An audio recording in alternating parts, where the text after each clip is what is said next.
Assalamualaikum warahmatullahi wabarakatuh. Selamat pagi anak-anak. Sekarang kita akan belajar mengenai ikatan kimia. Tahukah kalian, dari sekian banyak unsur dalam sistem periodik unsur, hanya golongan 8A atau golongan gas mulia yang tersedia dalam bentuk stabil. Unsur-unsur gas mulia merupakan unsur-unsur yang inert atau sukar bereaksi. Menurut Lewis dan Kossel, unsur-unsur gas mulia sukar bereaksi atau stabil disebabkan oleh jumlah elektron valensinya yang ada 8, kecuali helium yang memiliki 2 elektron. Nah, menurut mereka, setiap ada unsur yang memiliki elektron valensi berjumlah 8 atau 2, itu dikatakan stabil, seperti unsur pada gas mulia. Untuk unsur-unsur yang belum memiliki elektron valensi berjumlah 8 atau 2, dia akan cenderung untuk melakukan pelepasan atau penerimaan elektron. Nah, ini akan kita bahas di materi konfigurasi elektron dari atom dengan kecenderungan melepas atau menerima elektron. Untuk membentuk elektron valensi yang berjumlah 8 atau berjumlah 2, unsur-unsur akan mengikuti kaidah oktet atau duplet. Oktet untuk membentuk elektron valensi berjumlah 8 dan duplet untuk membentuk elektron valensi berjumlah 2. Untuk membentuk oktet dan duplet, atom-atom unsur yang memiliki elektron valensi dalam jumlah sedikit seperti golongan 1A, 2A, dan 3A, mereka cenderung mengikuti kaidah oktet dengan melepaskan elektron. Karena melepaskan elektron membuat unsur tersebut bermuatan positif dan biasa disebut unsur elektropositif. Nilai muatan positif yang terbentuk sejumlah elektron valensi atom yang dilepaskan. Jadi kalau dia melepaskan 1 elektron, berarti dia bermuatan positif 1. Atom-atom unsur yang cenderung melepaskan elektron memiliki energi ionisasi yang relatif kecil. Nah, unsur-unsur ini biasanya termasuk unsur logam atau pada golongan 1A, 2A, dan 3A. Berikut contoh kapan suatu atom membentuk ion positif. Yang pertama ada contoh dari golongan 1A, yaitu natrium. Nah, pertama kita buat dulu konfigurasi elektronnya dengan kulit K, L, M, N, dan O. Bisa juga kalian menggunakan konfigurasi elektron prinsip Aufbau. Nah, yang ini contohnya konfigurasi elektron berdasarkan kulit atomnya. Pertama di kulit K kita isi 2, di kulit L kita isi 8, dan di kulit M kita isi 1, karena si natrium memiliki nomor atom 11. Jadi kalau dijumlahkan itu sudah 11 ya. Nah, elektron valensi adalah elektron terluar. Jadi bisa kita lihat elektron yang terakhir di kulit yang terakhir itu berjumlah 1. Nah, lalu bentuk ionnya menjadi natrium positif 1 karena jumlah elektron valensi yang dilepas adalah 1. Nah, kalau sudah membentuk ion positif natrium positif 1, konfigurasi elektronnya juga sudah berubah menjadi stabil yang memiliki elektron valensi berjumlah 8. Karena sudah berkurang 1 ya. Lebih mudahnya kalian ingat saja, kalau yang bermuatan positif berarti dia berkurang. Ingat kan yang materi bab yang lalu? Jadi kalau dia bermuatan positif berarti tandanya dia melepaskan elektron. Nah, contoh yang kedua itu dari golongan 2A. Ada strontium dengan nomor atom 38. Konfigurasi elektronnya KLMNO berakhir dengan jumlah elektron valensi 2. Nah, karena untuk membentuk oktet atau 8 yang terakhir, kalian harus melepaskan 2 elektron tersebut. Nah, jadilah strontium 2+ ionnya. Nah, sekarang konfigurasi elektronnya sudah berjumlah 8 elektron valensinya.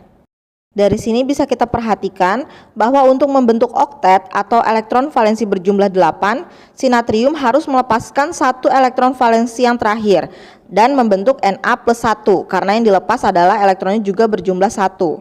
Nah, untuk strontium karena dia konfigurasi elektronnya berakhir di kulit O dengan elektron valensi berjumlah 2, maka dia harus membentuk ion Sr2+. Nah, artinya dia melepaskan 2 elektron. Nah, kalau dia sudah melepaskan 2 elektron berarti juga dia sudah berhenti di kaidah oktet, yaitu elektron valensi berjumlah 8. Tadi melepaskan elektron, sekarang menerima elektron. Atom-atom unsur yang memiliki elektron valensi dalam jumlah banyak, contohnya golongan 4A, 5A, 6A, dan 7A, mereka memiliki kecenderungan mengikuti kaidah oktet dengan menerima elektron. Karena dia menerima elektron, berarti elektronnya bertambah kan? Nah ingat, kebalikannya, kalau dia bertambah berarti muatannya negatif. Maka dari itu, ini membuat unsur tersebut bermuatan negatif dan disebut unsur elektronegatif. Nilai muatan negatifnya juga sejumlah elektron valensi yang diterima. Kalau tadi sesuai dengan jumlah elektron valensi yang dilepaskan, kalau ini yang diterima. Atom-atom unsur yang cenderung menerima elektron memiliki energi ionisasi yang relatif besar. Nah, unsur-unsur ini biasanya termasuk unsur non-logam. Berikut contoh kapan suatu atom membentuk ion negatif.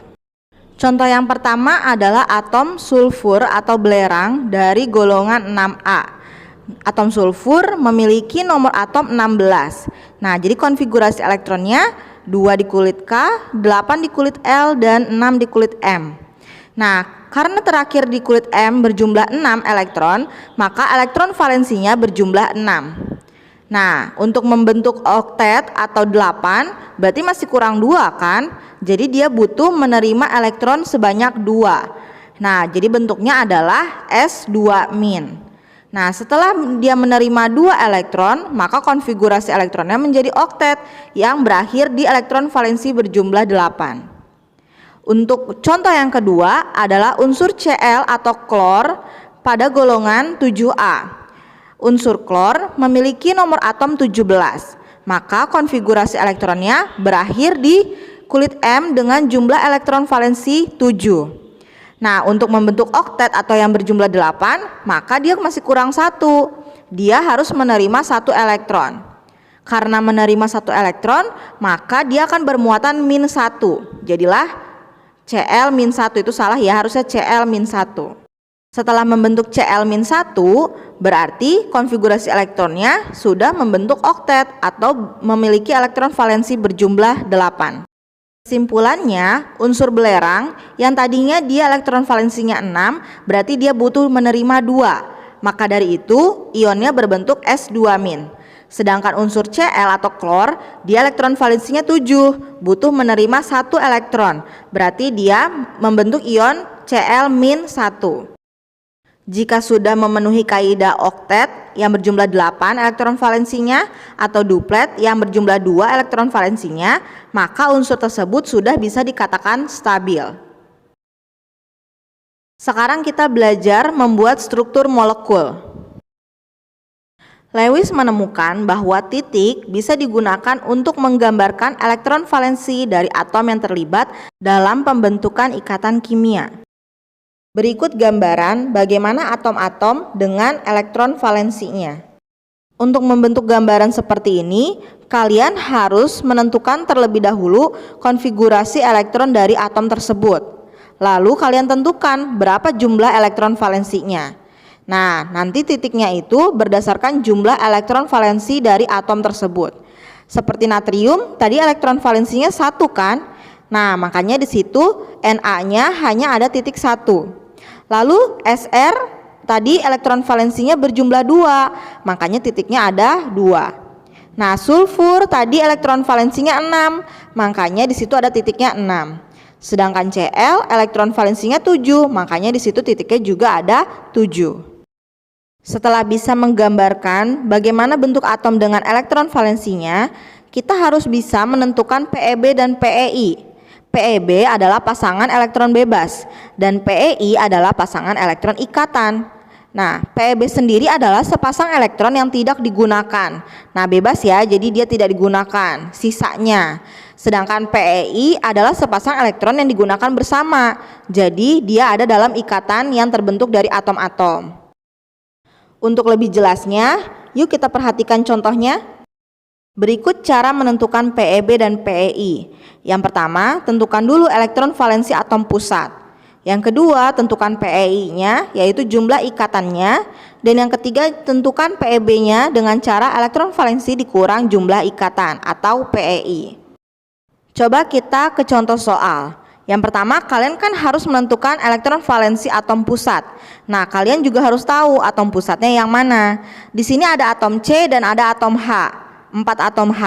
Nah, atom pusatnya adalah si C. Kenapa? Karena yang mengitari si C atau mengelilingi si C itu adalah atom H. Nah, makanya di sini atom pusatnya C. Lalu elektron valensi atom C adalah 4. Dari mana? Dari nomor atom C yang jumlahnya 6. Lalu kita buat konfigurasi elektronnya yaitu 2, lalu sisanya 4 berarti kan? Nah, berarti elektron valensinya 4. Lalu kita tentukan pasangan elektron ikatannya. Nah, bisa kita lihat semua atom H itu berikatan dengan satu elektron dari atom C. Nah, jadi di situ dia akan membentuk suatu ikatan. Nah, di sini ada 4 ikatan. Maka dari itu bisa kita simpulkan bahwa pasangan elektron ikatannya berjumlah 4. Setelah mengetahui jumlah elektron valensi dan jumlah pasangan elektron ikatan, maka kita bisa menghitung pasangan elektron bebasnya atau PeB-nya dengan cara jumlah elektron valensi dikurang jumlah pasangan elektron ikatan. Nah, karena di sini elektron valensinya 4 dan pasangan elektron ikatannya juga 4, maka PeB-nya bernilai 0. Terbukti di struktur tidak ada elektron yang tidak berikatan. Maka dari itu elektron bebasnya bernilai 0 karena semua sudah berikatan. Ini ada contoh yang kedua, yaitu atom H yang berikatan dengan atom Cl. Nah, atom pusatnya adalah Cl karena yang mengelilingi si Cl adalah si H. Nah, elektron valensi atom Cl itu adalah 7. Seperti yang sudah kita hitung sebelumnya ya. Elektron valensi atom Cl adalah 7. Lalu Pi-nya ada satu pasang. Kenapa? Karena si atom H punya satu elektron. Lalu berikatan dengan satu elektron yang tersisa di atom Cl. Kan dia 7 kan? Butuh satu kan? Nah, butuh satunya itu dia ambil dari si atom H. Nah, makanya di sini ada Pi-nya berjumlah satu pasang. Lalu untuk PeB-nya tinggal kita kurangi antara jumlah elektron valensi dikurang jumlah pasangan elektron ikatan. Elektron valensinya berjumlah 7, pasangan elektron ikatannya berjumlah 1. Jadi 7 dikurang 1 sama dengan 6. Karena ini pasangan, dari 6 itu berarti kan ada 3 pasang kan?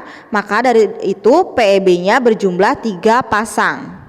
Bentukan PeB dan Pi ini berguna untuk membuat bentuk molekul dari atom-atom yang saling berikatan. Nah, ini akan kita pelajari nanti di video yang selanjutnya.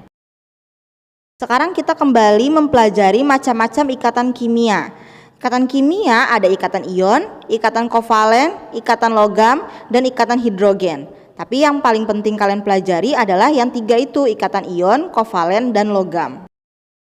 Yang pertama, ikatan ion. Seperti kita semua ketahui, ikatan ion ada ion positif dan ada ion negatif. Nah, ini terjadi karena ikatan ion itu terbentuk dari atom yang mudah melepas elektron dan mudah menerima elektron.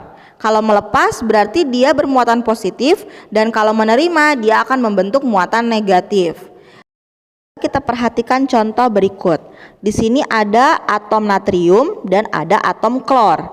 Atom natrium dia ingin melepas satu elektron agar memenuhi kaidah oktet yang memiliki elektron valensi berjumlah 8. Jadi biar terakhirnya itu ada 8 elektron, nah makanya dia harus melepas tuh si angka 1 yang berwarna hijau. Nah, sedangkan si Cl dia elektron valensinya berjumlah 7. Untuk memenuhi kaidah oktet, dia harus menerima satu elektron biar jadi 8. Nah, makanya di sini ada serah terima elektron. Si Na menyerahkan satu elektron, sedangkan si Cl menerima satu elektron. Di sini terbukti bahwa NaCl merupakan ikatan ion karena terbentuk dari ion Na yang muatan positif 1 dengan ion Cl yang bermuatan negatif 1. Lalu mereka melakukan serah terima elektron agar membentuk keadaan yang stabil. Kalau ikatan ion terbentuk dari atom yang mudah melepas dan menerima elektron, kalau kovalen kebalikannya, dia terbentuk dari atom-atom yang sulit melepas atau menerima elektron. Nah, kalau ikatan ion dia nggak pelit, jadi dia saling berbagi dengan serah terima elektron. Kalau di ikatan kovalen dia sama-sama pelit, jadi di sini ada peristiwa pemakaian pasangan elektron bersama. Jadi PeB-nya dipakai bersama. Nah, daripada dikasihin, mendingan kita join aja. Nah, itu adalah kunci dari ikatan kovalen. Ikatan kovalen terdiri dari bermacam-macam jenis. Ini adalah ikatan kovalen berdasarkan jumlah ikatan. Yang pertama ikatan kovalen tunggal, ikatan kovalen rangkap 2, dan ikatan kovalen rangkap 3. Ikatan kovalen tunggal itu memiliki satu pasangan PeI. Nah, contohnya di sini ada H2, Cl2 dan H2O. Kita bisa lihat dari atom H yang saling berikatan. Nah, H memiliki satu elektron valensi dan si H yang satunya juga memiliki satu elektron valensi. Untuk membentuk duplet atau oktet, nah kebetulan di sini duplet ya bisanya. Di situ dia akhirnya memakai elektronnya secara bersama-sama. Nah, terbentuklah satu pasangan PeI atau pasangan elektron ikatan. Jadi hanya ada satu ikatan. Makanya bisa disimpulkan H memiliki ikatan tunggal dengan H yang lainnya. Lalu ada atom Cl2 yang saling berikatan, Cl dan Cl. Cl elektron valensinya 7, berarti butuh 1 kan. Nah, Cl yang di kanan yang merah juga butuh 1. Nah, karena saling butuh, berarti mereka menggunakan elektronnya secara bersama-sama. Nah, terbentuklah juga satu pasangan PeI atau pasangan elektron ikatan. Nah, begitupun dengan H2O. Di sini ada 2 atom H dan 1 atom O. Nah, di sini H-nya itu punya masing-masing satu elektron valensi, sedangkan si O butuh 2. Nah, kebetulan H-nya 2, si O-nya butuh 2. Nah, di sini dia memakai masing-masing satu elektron valensi dari atom H. Nah, makanya terbentuk ikatan H, ikatan dengan O, lalu berikatan lagi dengan H yang lainnya. Nah, di sini semuanya memiliki satu pasangan elektron ikatan, maka dari itu dinamakan ikatan kovalen tunggal. Selanjutnya ikatan kovalen rangkap 2. Nah, bagaimana proses membentuk rangkap 2? Pertama, si O, contohnya O2 ya. Si O yang biru dan O yang merah itu sama-sama butuh 2 elektron. Kenapa? Karena si O itu memiliki elektron valensi 6. Jadi dia butuh 2 lagi untuk membentuk oktet atau berjumlah 8. Nah, si O yang biru butuh 2 elektron dari si O yang merah. Begitupun si O yang merah butuh 2 elektron dari si O yang biru. Nah, makanya di sini dia menggunakan 2 elektronnya secara bersama-sama untuk membentuk rangkap 2. Nah, begitupun untuk CO2. O-nya ada 2, C-nya ada 1. Nah, di sini si C itu dikelilingi dengan atom O kan. Nah, si C itu elektron valensinya baru 4. Dia butuh 4 lagi. Nah, 4-nya lagi itu bisa didapat dari 2 elektron O yang di kiri dan 2 elektron O yang di kanan. Makanya si C-nya jadi 8. Nah, begitupun si O. O yang di kiri dia dapat 2 elektron dari si C bersama-sama menggunakannya. Nah, makanya O yang di kiri dia juga membentuk oktet. Nah, O yang di kanan juga sama, dia menggunakan bersama-sama elektronnya dengan si C. Nah, makanya O yang di kanan juga berjumlah 8 atau membentuk oktet. Nah, di sini rangkap 2-nya jadi ada 2. O rangkap 2 dengan C, lalu C itu berikatan rangkap 2 juga dengan O yang lainnya. Kemudian ikatan kovalen rangkap 3. Ikatan kovalen yang memiliki 3 pasang PeI. Contohnya N2. N itu elektron valensinya 5. Untuk membentuk oktet atau berjumlah 8, dari 5 berarti kurang 3 ya. Yang N yang biru kurang 3, N yang merah juga kurang 3. Nah, biar jadi 8, mereka pinjem tuh masing-masing 3 elektron dari N yang lainnya. Nah, N yang biru dapat 3 elektron dari N yang merah, dan N yang merah dapat juga 3 elektron dari N yang biru. Mereka menggunakan 3 elektron itu secara bersama-sama untuk membentuk oktet atau elektron valensi berjumlah 8. Maka dari itu di sini bisa jadi terbentuk 3 pasang PeI antara N yang satu dengan N yang lainnya.